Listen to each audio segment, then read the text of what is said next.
ತತ ಪ್ರಸನ್ನಮಖಿಲಂ ಹತೇ ತಸ್ಮಿನ್ ದುರಾತ್ಮನಿ. ಇಡೀ ಜಗತ್ತು ಆ ದುರಾತ್ಮರನ್ನ ಸಂಹಾರ ಮಾಡಿದ ತಕ್ಷಣವೇ ಇಡೀ ಜಗತ್ತು ಪ್ರಸನ್ನವಾಗಿದೆ.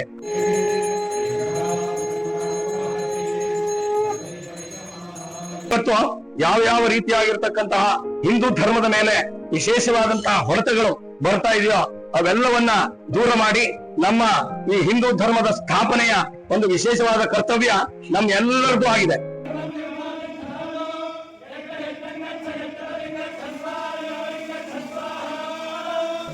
ತಥೋ ದೇವಗಣ ಸರ್ವೇ ಹರ್ಷ ನಿರ್ಭರಮಾನತಃ ಬಭೂವರ್ ನಿಹತೆ ತಸ್ಮಿನ್ ಗಂಧರ್ವ ಲಲಿತಂ ಜಗೋ.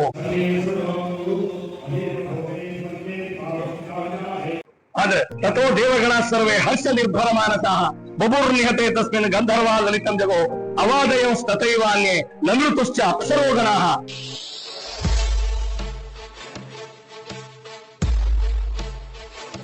ಕೊಡುವಂತ ಅಂತಹ ಒಂದು ವಿಶೇಷವಾದ ಶಕ್ತಿ ಚಂಡಿಕಾ ಹೋಮದಲ್ಲಿ ಇರ್ತಕ್ಕಂಥದ್ದು.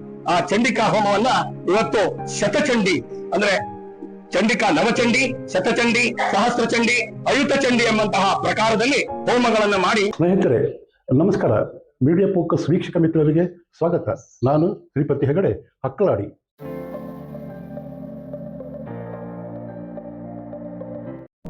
ಇದು ಒಬ್ಬ ರಾಜ ಸುರತನ ಕಥೆಯಲ್ಲ, ಹಾಗೆ ವೈಶ್ಯ ಸಮಾಧಿಯ ಕಥೆಯೂ ಅಲ್ಲ, ಕೇವಲ ದೇವಿಯ ಕಥೆ ಅಲ್ಲ. ಮನುಷ್ಯ ಎಲ್ಲ ಕಳೆದುಕೊಂಡ್ರು ಮಮಕಾರ ಏಕೆ ಉಳಿಯುತ್ತೆ ಎಂಬ ಆಳ ಪ್ರಶ್ನೆಯಿಂದಲೇ ದೇವಿ ಮಹಾತ್ಮೆ ಕಥೆ ಆರಂಭ. ಇದೇ ಚಂಡಿಕಾ ಹೋಮದ ಮೂಲ ದ್ರವ್ಯಬಹುದು. ಸ್ನೇಹಿತರೆ, ಶತಚಂಡಿಕಾ ಯಾಗ ಮುನ್ನೆಲೆ ಪೌರಾಣಿಕ ವೇದದ ಉಲ್ಲೇಖ, ನಂಬಿಕೆಗಳ ವಿವರಿಸುವ ಪ್ರಯತ್ನ ಇಲ್ಲಿದ್ದು ವಿಡಿಯೋ ಸ್ಕಿಪ್ ಮಾಡದೆ ಕೊನೆ ತನಕ ನೋಡಿ.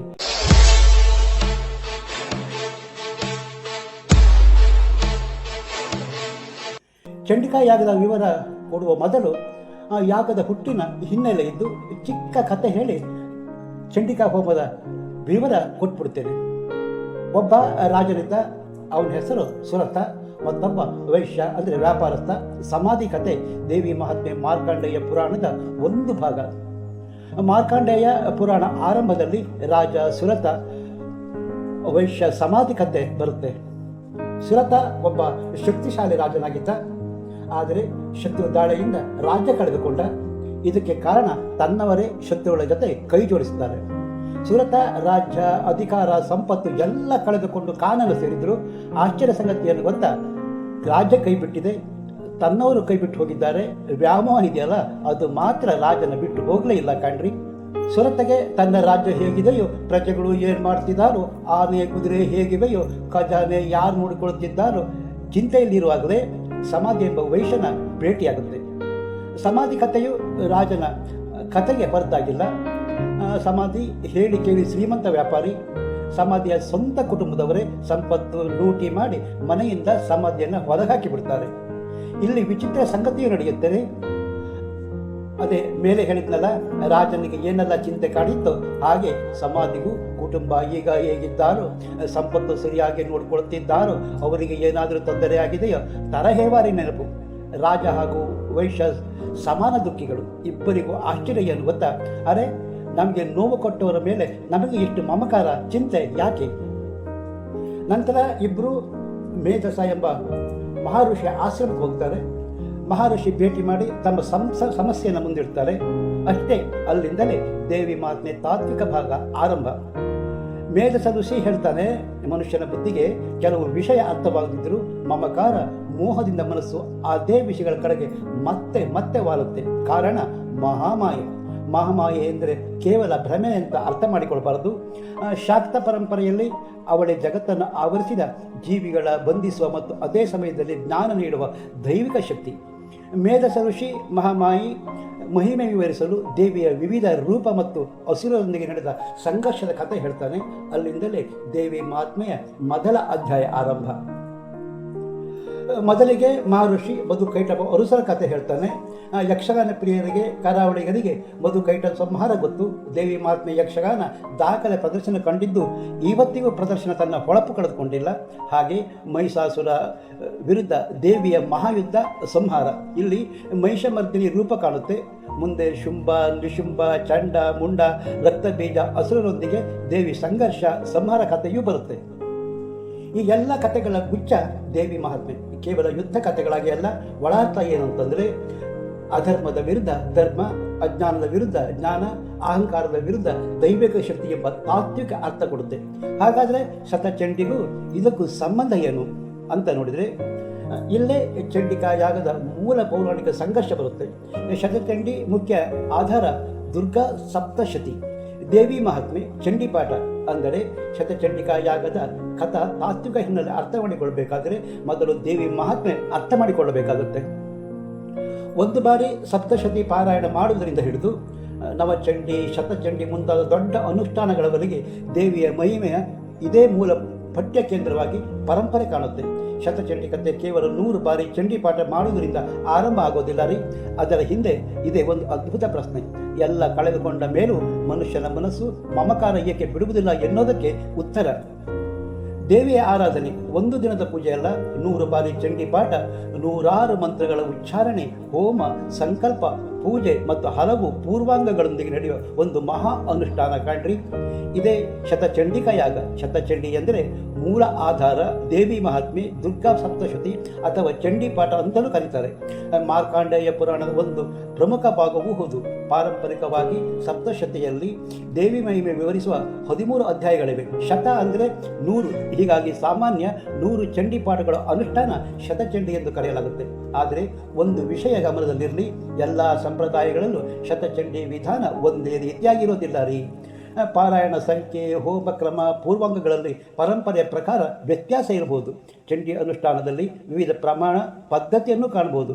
1 ಬಾರಿ ಸಪ್ತಶತಿ ಪಾರಾಯಣ ಮಾಡಿದರೆ ಏಕಚಂಡಿ, 9 ಬಾರಿ ನವಚಂಡಿ, 100 ಬಾರಿ ಶತಚಂಡಿ, 1000 ಬಾರಿ ಸಹಸ್ರಚಂಡಿ, ಇನ್ನೂ ಹೆಚ್ಚಿನ ಸಂಖ್ಯೆಯಲ್ಲಿ ಮಾಡುವ ಪರಂಪರೆಯೂ ಇದೆ. ಅಂದರೆ ಶತಚಂಡಿ ವಿಶೇಷತೆ ಕೇವಲ ದೊಡ್ಡ ಹೋಮ ಮಾಡುವುದಲ್ಲ, ದೇವಿ ಮಹಾತ್ಮೆ ಪಾರಾಯಣ ದೊಡ್ಡ ಸಂಕಲ್ಪದೊಂದಿಗೆ ಪುನಃ ಅನುಷ್ಠಾನಗೊಳಿಸುವುದೇ ಇದರ ಪ್ರಮುಖ ಅಂಶ.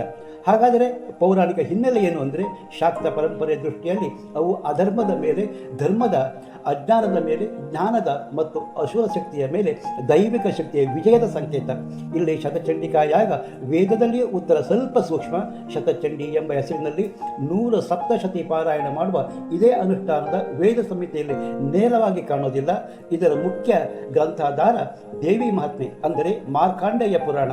ವೇದದಲ್ಲಿ ದೇವಿ ತತ್ವವೇ ಇಲ್ಲ ಎಂಬ ಅರ್ಥವಲ್ಲ. ಋಗ್ವೇದ 10ನೇ ಮಂಡಲದ 125ನೆಯ ಪ್ರಸಿದ್ಧ ದೇವಿ ಸೂಕ್ತ ದೈವಿಕ ಶಕ್ತಿಯ ಮಹತ್ವ ಅತ್ಯಂತ ಗಂಭೀರವಾಗಿ ವ್ಯಕ್ತಪಡಿಸುತ್ತೆ. ಸರಳವಾಗಿ ಹೇಳಬೇಕಾಯ್ತು ಅಂದರೆ ದೇವಿ ತತ್ವದ ಮೂಲ ಭಾವ ವೇದದಲ್ಲಿದೆ. ದೇವಿಯ ಮಹಿಮೆ ವಿಸ್ತೃತ ಕಥಾರೂಪ ಪುರಾಣಗಳಲ್ಲಿ ಬರುತ್ತೆ. ಚಂಡಿಪಾಠ, ಚಂಡಿ ಹೋಮ, ಶತಚಂಡಿ ಮುಂತಾದ ಅನುಷ್ಠಾನ ನಂತರ ಆರಾಧನಾ ಪರಂಪರೆಯಲ್ಲಿ ವಿಕಸಿಸುತ್ತೆ. ಭಟ್ಕಳ ಕಡವಿನಕಟ್ಟೆ ಶ್ರೀ ದುರ್ಗಾ ಪರಮೇಶ್ವರಿ ದೇವಸ್ಥಾನದಲ್ಲಿ ವೇದಮೂರ್ತಿ ಗಿರಿಜೆ ಭಟ್ ಕುಟುಂಬ ತಮ್ಮ ತಂದೆ ತಾಯಿ ಸಹಸ್ರಚಂದ್ರ ದರ್ಶನ ಧಾರ್ಮಿಕ ಕಾರ್ಯಕ್ರಮದಲ್ಲಿ ಹಮ್ಮಿಕೊಂಡ ಶತಚಂಡಿ ಯಾಗದಲ್ಲಿ ವಿದ್ವಾನ್ ಲಕ್ಷ್ಮೀನಾರಾಯಣ ಭಟ್ ಬೆತ್ತಿಗೇರಿ ವಿವರಿಸಿದ ಚಂಡಿಕಾ ಹೋಮ ವಿವರ ನಿಮಗಾಗಿ.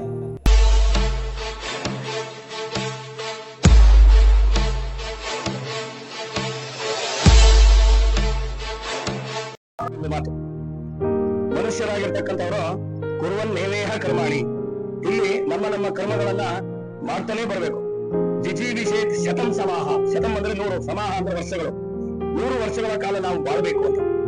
ಏವಂ ತ್ವಯಿ ನಾಣ್ಯತೆ ತೋಸ್ತಿ, ಒಮ್ಮೆ ಮನುಷ್ಯ ತನ್ನ ಕರ್ತವ್ಯ ವಿಮುಖನಾಗಿ ಏನೂ ಕರ್ಮವನ್ನು ಮಾಡದೆ ಸುಮ್ಮನೆ ತನ್ನ ಜೀವನವನ್ನು ವ್ಯರ್ಥವಾಗಿ ಕಳೆದ್ರೆ ನಕರ್ಮ ಲಿಪ್ಯತೆ ನರೇ, ಆ ಮನುಷ್ಯನನ್ನ ಕರ್ಮಗಳು ಅಂಟಿಕೊಳ್ಳುವುದಿಲ್ಲ. ಯಾವಾಗ ಕರ್ಮಗಳು ಅಂಟಿಕೊಳ್ಳೋದಿಲ್ವೋ ಆಗ ಅವನಿಗೆ ಇಹಪರ ಎಂಬಂತಹ 2 ಕಾರಣಗಳು ಕೂಡ ಅವನಿಗೆ ಬರೋದಿಲ್ಲ. ಅಂದ್ರೆ ಚತುರ್ವಿಧ ಪುರುಷಾರ್ಥಗಳು ಅವನಿಗೆ ವಿಶೇಷವಾಗಿ ಲಭ್ಯವಾಗುವುದಿಲ್ಲ ಅಂತ ಅದರ ಅರ್ಥ. ಆದ್ರಿಂದ ಇವತ್ತು ವಿಶೇಷವಾಗಿ ನಮ್ಮ ಜಗನ್ನಾಥ ಮತ್ತು ವೇದಾವತಿ ಅವರ ಸಹಸ್ರಚಂದ್ರ ದರ್ಶನ ಶಾಂತಿ ಹಾಗೂ ಅವರ ಪುತ್ರರಾಗಿರ್ತಕ್ಕಂತಹ ಗಿರೀಶ್ ಭಟ್ರು, ವೇದಬ್ರಹ್ಮಶ್ರೀ ಗಿರೀಶ್ ಭಟ್ರು ಸ್ವತಃ ಅಧ್ಯಯನಶೀಲರು ಹಾಗೂ ತಾಯಿಯ ಸೇವೆಯನ್ನು ನಿರಂತರವಾಗಿ ಮಾಡಿಕೊಂಡು ಈ ವರ್ಷದ ಸರದಿಯಲ್ಲಿ ಅವರ ಪಾಳಿಯ ಪ್ರಕಾರವಾಗಿ ಈಗಾಗಲೇ 6 ತಿಂಗಳಿಂದ ಸತತವಾಗಿ ಜಗನ್ಮಾತಾ ದುರ್ಗಾ ಪರಮೇಶ್ವರಿಯ ನಿರಂತರವಾದಂತಹ ಸೇವೆಯನ್ನ ನೀವು ಮಾಡ್ಕೊಂಡು ಬರ್ತಾ ಇರ್ತಕ್ಕಂಥದ್ದು ಅತ್ಯಂತ ಸಂತೋಷಕರವಾಗಿರ್ತಕ್ಕಂತಹ ಒಂದು ವಿಷಯ. ಯಾಕೆಂತಂದ್ರೆ ಎಲ್ಲರಿಗೂ ಕೂಡ ಇದು ಈ ಒಂದು ವಿಶೇಷವಾದಂತಹ ಇದು ಲಭ್ಯವಾಗುವುದಿಲ್ಲ. ವಿಶೇಷವಾದಂತಹ ಒಂದು ಕರ್ಮದ ಒಂದು ಗತಿ ಇರತಕ್ಕಂಥದ್ದು ಎಲ್ಲರಿಗೂ ಲಭ್ಯವಾಗುವುದಿಲ್ಲ. ಆದ್ರೆ ಇದೊಂದು ಸದವಕಾಶ ನಿಮಗೆ ವಿಶೇಷವಾಗಿ ಸಿಕ್ಕಿರ್ತಕ್ಕಂಥದ್ದು ಆ ದೈವದ ಒಂದು ವಿಶೇಷವಾದ ಆಶೀರ್ವಾದ ಅಂತ ನಾವು ತಿಳ್ಕೊಳ್ಬೇಕಾಗ್ತದೆ. ಯಾಕೆಂತಂದ್ರೆ ಇವತ್ತು ನಮ್ಮ ಜಗತ್ತಿನಲ್ಲಿ ನಾವು ಯಾರನ್ನೇ ಆರಾಧನೆ ಮಾಡ್ಲಿಕ್ಕೆ ಹೋದ್ರೂ ಕೂಡ ಅದು ಸಾಕ್ಷಾತ್ ದೇವಿಯ ಒಂದು ವಿಶೇಷವಾದ ಅನುಗ್ರಹವೇ ಆಗಿರ್ತದೆ ಅಂತ. ಯಾಕೆಂತಂದ್ರೆ ಜಗತ್ತಿನಲ್ಲಿ ನಹಿ ಗಾಯತ್ರಿಯ ಪರಮಂತ್ರ ನಮಾತ ಪರದೈವತಂ ಅಂತ ಹೇಳ್ತಾರೆ. ಜಗತ್ತಿನಲ್ಲಿ ಗಾಯತ್ರಿ ಮಂತ್ರಕ್ಕಿಂತಲೂ ಶ್ರೇಷ್ಠವಾದ ಮಂತ್ರ ಇಲ್ಲ, ತಾಯಿಗಿಂತಲೂ ಶ್ರೇಷ್ಠವಾದಂತಹ ದೇವತೆ ಇಲ್ಲ ಅಂತ. ಅದಕ್ಕಾಗಿ ಈ ಶತಚಂಡಿ ಪುರಶ್ಚರ ಯಾಗವನ್ನ ಬಹಳ ಮೊದಲಿನಿಂದಲೂ ಕೂಡ ಅವರ ಒಂದು ಕಲ್ಪನೆ ಆಗಿತ್ತು. ಅದಕ್ಕಾಗಿ 100ಕ್ಕಿಂತಲೂ ಹೆಚ್ಚು ಪಾರಾಯಣವನ್ನ ಸ್ವತಃ ತಾವೇ ಮಾಡಿಕೊಂಡಿದ್ರು ಕೂಡ ಈ ಒಂದು ಸನ್ನಿಧಾನದಲ್ಲಿ ಪುರಶ್ಚರಣ ಹೋಮವೇ ಆಗ್ಬೇಕು ಅಂತ ಹೇಳಿ ಸಂಕಲ್ಪ ಮಾಡಿ ಎಲ್ಲ ಋತ್ವಿಜರಿಂದ 102 ಚಂಡಿಕಾ ಪಾರಾಯಣವನ್ನ ಮಾಡಿಸಿ ಜೊತೆಗೆ ದಶಾಂಶ ಹೋಮವನ್ನು ಕೂಡ ಇವತ್ತು ಮಾಡಿಸಿದ್ದಾರೆ. ಆ ಚಂಡಿಕಾ ಶಕ್ತಿ ಋತ್ಯುಗ್ರ ಶಿವಾಶದ ನಿನಾದಿನಿ ಅಂತ ಅದರಲ್ಲಿ ಬರುತ್ತದೆ.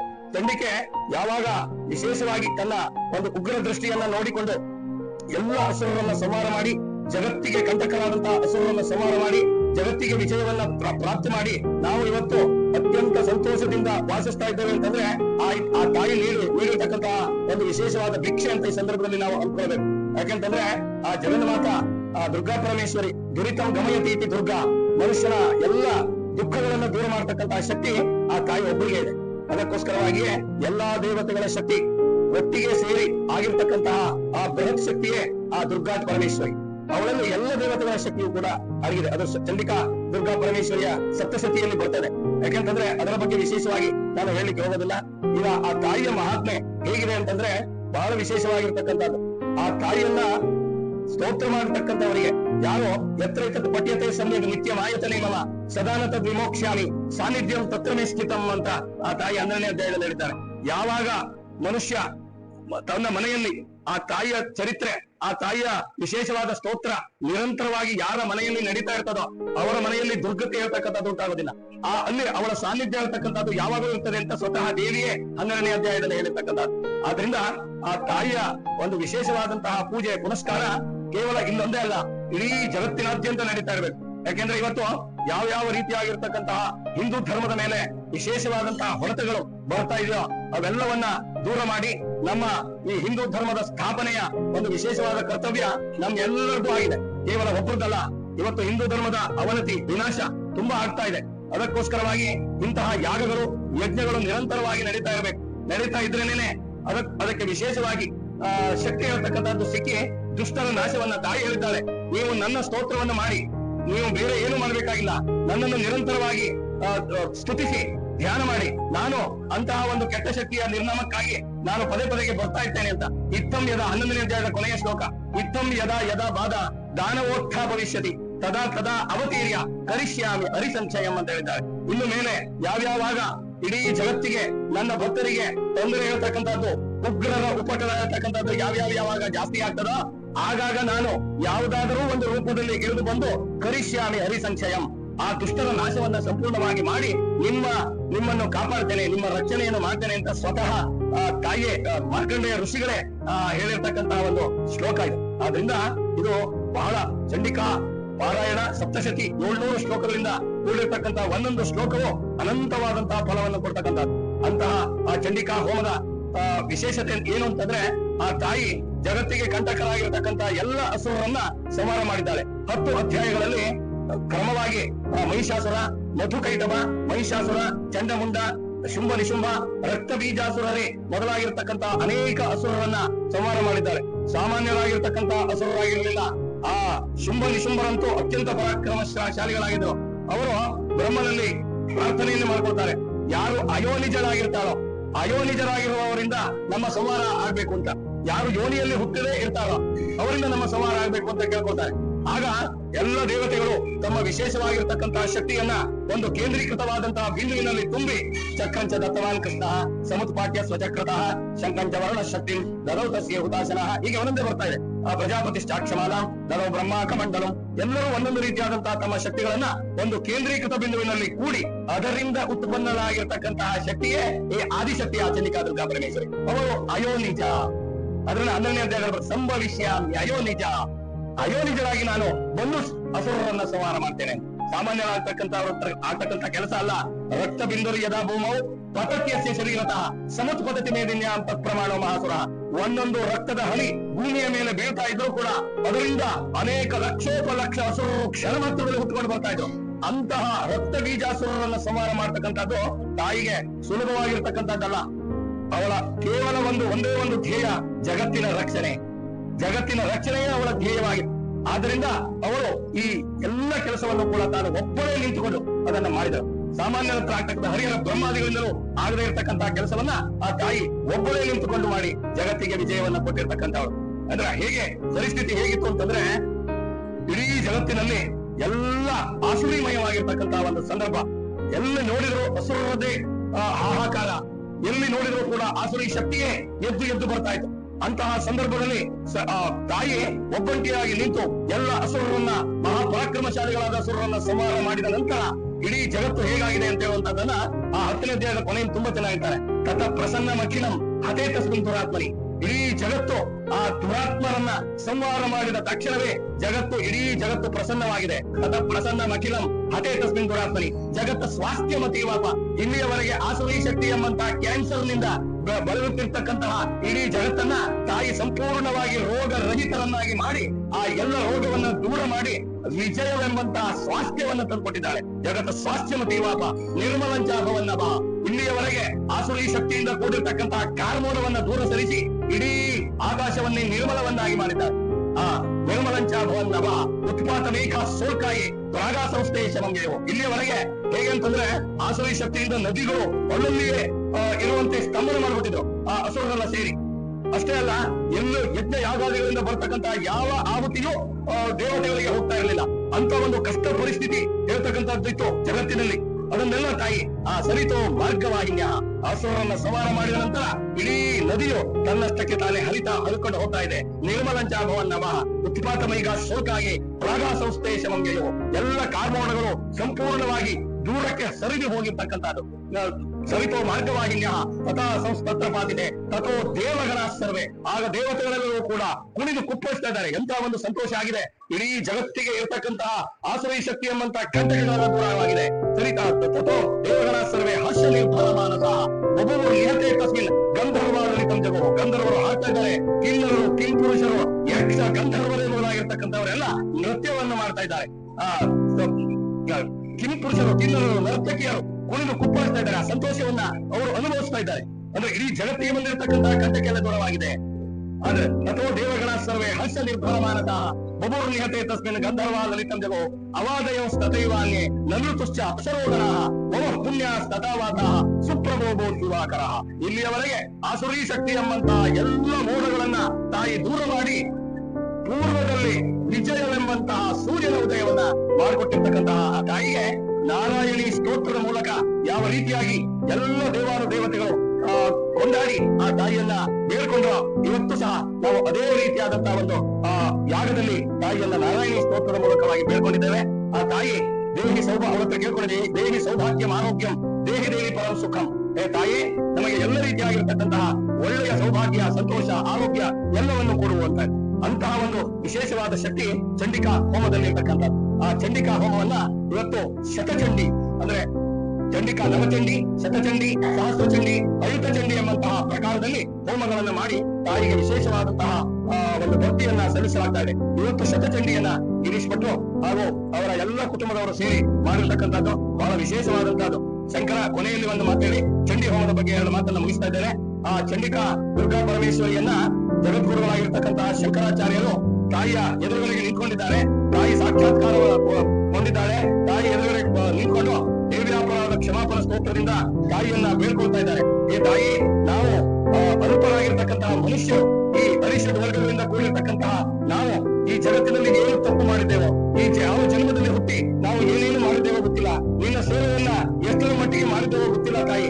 ನನಗೆ ಇಡೀ ಜಗತ್ತಿಗೆ ಒಳ್ಳೆಯದಾಗುವ ರೀತಿಯಲ್ಲಿ ನಮ್ಮೆಲ್ಲರನ್ನು ನೀವು ಕಳಿಸಬೇಕು ಅಂತ ಹೇಳ್ಕೊಳ್ತಾ ಒಂದು ಶ್ಲೋಕದ ಅರ್ಥವನ್ನು ಹೇಳ್ಕೊಡ್ತಾನೆ. ಆ ತಾಯಿ ಜಗತ್ತಿನಲ್ಲಿ ಯಾವ ರೀತಿಯಾಗಿ ಶಂಕರಾಚಾರ್ಯರು ಜಗತ್ತಿನ ಒಳ್ಳೆಯದಕ್ಕಾಗಿ ತಾಯಿಯನ್ನ ಹೇಗೆ ಬೇರ್ಕೊಂಡು ಇರ್ತಕ್ಕಂಥದ್ದು ಒಂದು ಶ್ಲೋಕ. ನಮೋಕ್ಷಸ್ಯ ಆಕಾಂಕ್ಷ. ಹೇ ತಾಯಿ, ನನಗೆ ಮೋಕ್ಷದ ಆಕಾಂಕ್ಷೆ ಇಲ್ಲ. ನಾನು ಎಲ್ಲವನ್ನು ಒಂದು ಮೋಕ್ಷವನ್ನ ಪಡೆಯಬೇಕು ಅನ್ನುವಂತಹ ಆಕಾಂಕ್ಷೆ ನನಗಿಲ್ಲ. ಜನವೇ, ಈ ಜನರ ನಡುವೆ ಇದ್ದುಕೊಂಡು ಇಲ್ಲಿರ್ತಕ್ಕಂತಹ ಸಮಸ್ತ ಭೋಗಗಳನ್ನ ಅನುಭವಿಸುವಂತಹ ಆಸೆಯು ನನಗಿಲ್ಲ. ಸ್ವತಃ ಶಂಕರಾಚಾರ್ಯರು ದೇವಿಯ ಎದುರುಗಳಿಗೆ ಮಾಡ್ತಕ್ಕಂಥ ಒಂದು ಪ್ರಾರ್ಥನೆ. ನ ವಿಜ್ಞಾನಾಪೇಕ್ಷ. ನನಗೆ ನಾಸಾ ವಿಜ್ಞಾನಿಗಳೆಲ್ಲ ದೊಡ್ಡ ದೊಡ್ಡ ಚಂದ್ರಲೋಕಕ್ಕೆ ಹೋಗಿ ಅಲ್ಲೇನೋ ದೊಡ್ಡ ದೊಡ್ಡ ಸಂಶೋಧನೆಯನ್ನು ಮಾಡಿದ್ರಲ್ಲ, ಅಂತಹ ಸಂಶೋಧನೆ ಮಾಡ್ತಕ್ಕಂತಹ ಬಯಕೆಯು ನನಗಿಲ್ಲ. ನ ವಿಜ್ಞಾನಾಪೇಕ್ಷ ಶಶಿಮುಖಿ ಸುಖೇಚ್ಛ ವಿನ ಪುನಃ. ಸುಂದರವಾದಂತಹ ಯುವತಿಯನ್ನು ಮದುವೆ ಮಾಡಿಕೊಂಡು ಅವರ ಜೊತೆಗೆ ಸುಖದಿಂದ ಇರುವಂತಹ ಆಸೆಯು ನನಗಿಲ್ಲ. ಶಶಿಮುಖಿ ಸುಖೇಚ್ಛ ವಿನ ಪುನಃ ಅತಸ್ತ್ವಾಂ ಸಂಯಾಚೆ. ಆದ್ರಿಂದ ಹೇ ತಾಯಿ, ನಿನ್ನನ್ನು ಬೀಳ್ಕೊಳ್ಳುವಂತದ್ದು ಒಂದೇ ನಾನು.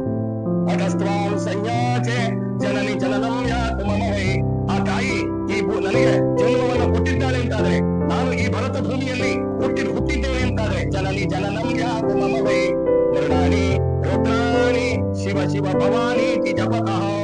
ಮೃಡಾನಿ ರುದ್ರಾಣಿ ಶಿವ ಶಿವ ಭವಾನಿ ಅಂತ ಹೇಳಿ ನನ್ನ ಈ ಶರೀರ ಸಂಪೂರ್ಣವಾಗಿ ನಿನಗೆ ಸಂಪೂರ್ಣವಾಗಿ ಶರಣಾಗತಿ ಆದ್ರೆ ನನಗೆ ಅಷ್ಟೇ ಸಾಕು ತಾಯಿ ಅಂತ ಸ್ವತಃ ಶಂಕರಾಚಾರ್ಯರೇ ತಾಯಿಯಲ್ಲಿ ಕೇಳ್ಕೊಂಡಿರ್ತಕ್ಕಂತಹ ಸಂದರ್ಭದಲ್ಲಿ ಅಲ್ಪರಾಗಿರ್ತಕ್ಕಂತಹ ಮನುಷ್ಯರಾದಂತಹ ನಾವು ಆ ತಾಯಿಯಲ್ಲಿ ಏನು ಬೇಡ್ಕೊಳ್ಬೇಕಾಗಿರ್ಬೋದು, ಆ ತಾಯಿಯೇ ಎಲ್ಲವನ್ನೂ ಕೊಡ್ತಕ್ಕಂಥವ್ರು. ಅದರಿಂದ ಅವಳಲ್ಲಿ ಅನನ್ಯವಾದಂತಹ ಭಕ್ತಿಯಿಂದ ನಮಸ್ಕರಿಸಿ ಇವತ್ತು ಈ ಚಂಡಿಕಾ ಯಾಗದ ಸಂಪೂರ್ಣವಾದಂತಹ ಫಲ ಯಜಮಾನರ ಕುಟುಂಬದವರಿಗೆ ಎಲ್ಲರಿಗೂ ಕೂಡ ಆ ತಾಯಿಯ ಅನುಗ್ರಹ ಇರ್ತಕ್ಕಂಥದ್ದು ಸಮರ್ಪಿತವಾಗಲಿ.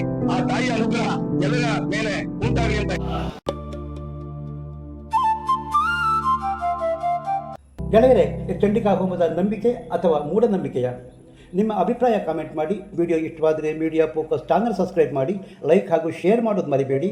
ಮತ್ತೊಂದು ಹೊಸ ವಿಷಯದೊಟ್ಟಿಗೆ ನಿಮ್ಮ ಭೇಟಿ. ಅಲ್ಲಿಯ ತನಕ ನಮಸ್ಕಾರ. ಜೈ ಕರ್ನಾಟಕ, ಜೈ ಹಿಂದ್.